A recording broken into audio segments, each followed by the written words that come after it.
It's now time to reflect on this week's Sunday Gospel. Isang mapagpala at magandang araw po sa inyong lahat. Father Senky Manabat po ng Cathedral of the Immaculate Conception, St. Dominic de Guzman Parish of Basco, Batanes.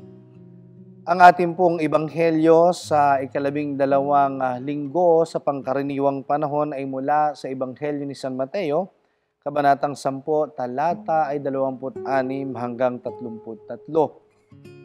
Mga minamahal kong mga kapatid, tatlong bagay po ang nais kong makita natin sa ating ebanghelyo ngayon at siguro'y napakagandang ipaalala sa ating mga sarili. Una, paalala po sa atin ng ebanghelyo, huwag tayong matakot. Have no fear. Remember what St. Paul keeps on telling us, if God is with us, who can be against us? Kung kapiling at kasama natin ang Diyos, sino ang ating dapat katakutan? So yan po yung ipinapaalala sa atin. Sapagkat si Kristo'y buhay na buhay, sa pamamagitan ng Espiritu Santo ay patuloy niyang ipinadadama ang kanyang presensya sa atin, wala tayong dapat ikatakot. Pangalawa po, ang sinabi ng ating Panginoong Jesucristo, what I say in darkness, proclaim it in light. What you have heard in whisper, proclaim from the housetops.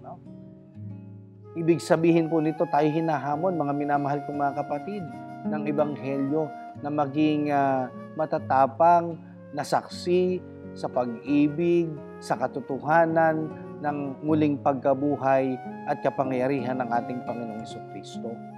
Huwag nating ikahiyang ipahayag ang mga biyayang ating tinanggap mula sa Kanya. Huwag nating ikahiyang ipahayag ang ating pananampalataya bilang mga Kristiyano, bilang mga Katoliko.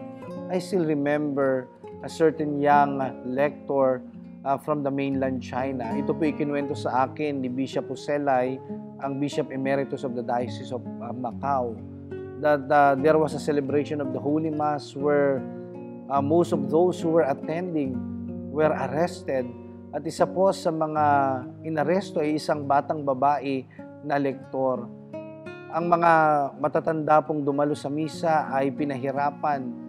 At ito pong batang ito, sabi sa kanya ng mga ahente ng gobyernong dumakip sa kanila, maaari kang mabuhay, we will spare you from being beaten, just refuse to proclaim Jesus. Alam po ninyo, ang sabi nung batang ito, I am a lector, I am a proclaimer of the Word of God, and I will not stop proclaiming Jesus.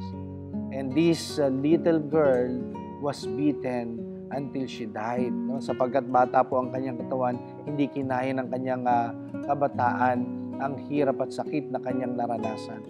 So ganun po ang inaasahan sa atin. Here in the Philippines, wala pong threat whenever we shout the name of Jesus. Walang threat whenever we are going to the church.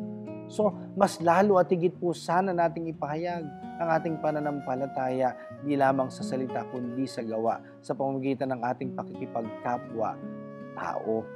At pangatlo po na napakagandang ipinapaalala sa atin ng ating ebanghelyo, sapagkat sabi po niya sa unang bahagi, fear not, pero sa huling bahagi po, ano yung sinasabi doon? Ang katakutan natin ay ang pumapatay ng katawan at ng espiritu. As if the Lord is telling us, fear not everything except sin. Huwag kayong matakot sa anumang bagay. Ang katakutan ninyo ay kasalanan. Sapagkat ang kasalanan po ang magbubulid di lamang sa ating katawan, kundi sa ating kaluluwa at espiritu sa kapahamakan. So, ito po ang ating pagsumikapang gawin kasama ng pagpapahayag ng kabutihan ng Diyos sa atin ay ang pamumuhay din ng may kabanalan at katapatan sa Kanyang kalooban. Uli po, sa salita at kapahayagan ng ating Father Founder na si Father Patrick Peyton, iniiwan ko po sa inyong mga paalalang the family that prays together stays together, and a world that prayer is a world at peace. God bless you po sa inyong lahat.